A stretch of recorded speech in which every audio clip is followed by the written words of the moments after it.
اهلا بيكم حبايبي، فيديو جديد. ازيكم عاملين ايه؟ اتمنى يا رب تكونوا بخير. النهارده معانا فيديو جديد، هنعمل مع بعض الطحينه البيتي، بس مش هنعمل اي طحينه بيتي، هنعمل الطحينه البيتي زي اللي بره بالظبط. هنمشي مع بعض خطوه بخطوه، اعرفك اهم الاسرار والتكات تخلي بالك منها. يلا بينا على طول على الطريقه.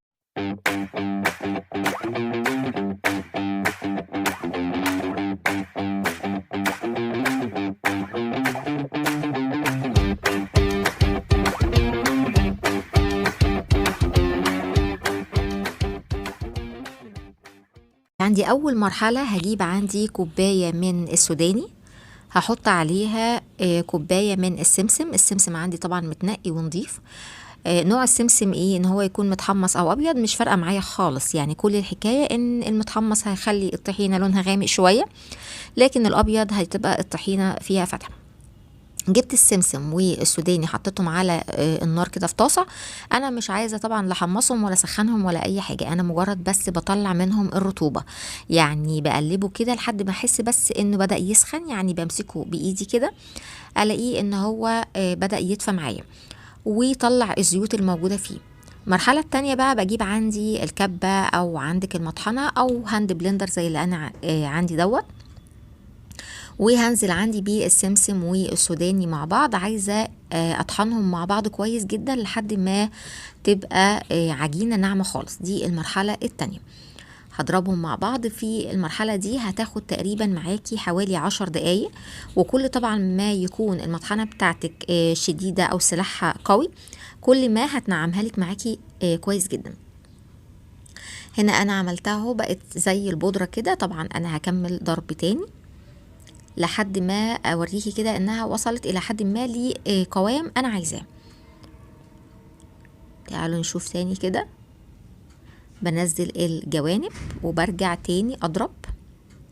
هي برضو لسه ما نعمتش، يعني هي برضو يعني عجينة، هي بدأت تبقى عجينة ولكن برضو خشنة.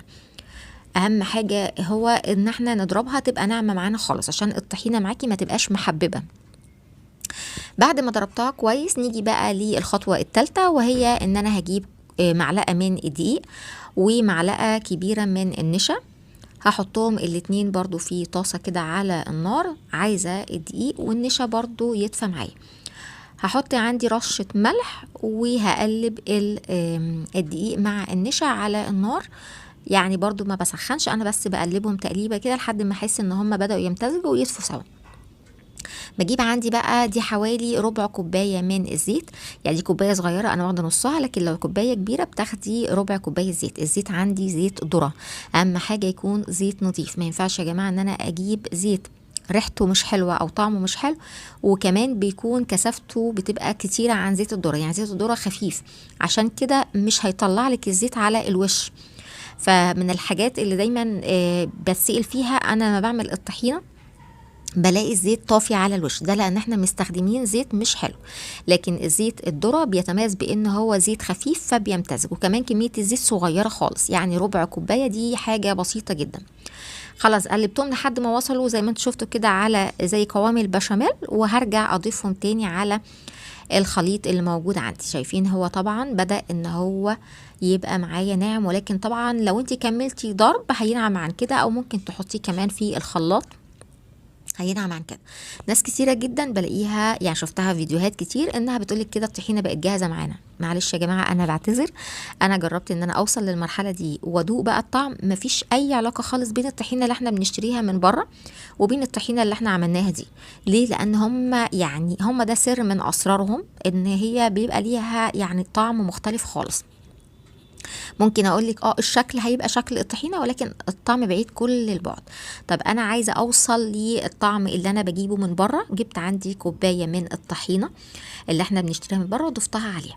طبعا دي ضعفت لي الكميه، خلتني يعني ده تقريبا حوالي اكتر من نص كيلو من الطحينه.